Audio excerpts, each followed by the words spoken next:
Diselenggarakannya kegiatan pelatihan tata rias oleh Persit Kodim 0718 Pati.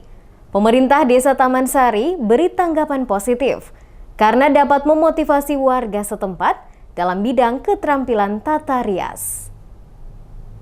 Dukung keterampilan tata rias warga Desa Taman Sari, Persit Kodim 0718 Pati gelar pelatihan tata rias untuk kaum perempuan Desa Taman Sari di kantor Desa Taman Sari, Kecamatan Jaken, Kabupaten Pati.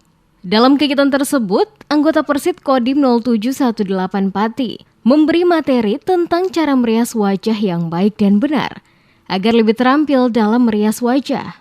Menanggapi kegiatan tersebut, Karwati, perangkat pemerintah Desa Taman Sari, memberi respon positif karena dapat memotivasi kaum perempuan dalam bidang keterampilan tata rias yang dapat ditekuni menjadi profesi ahli.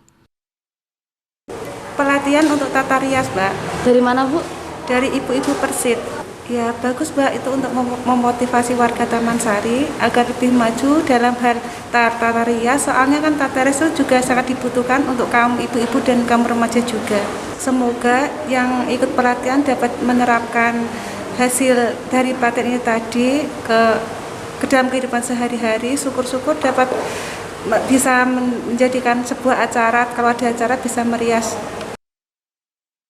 Karwati menilai berbagai kegiatan yang diselenggarakan dalam program TMMD ke-111 Kodim 0718 Pati sangat bermanfaat untuk warga Desa Taman Sari.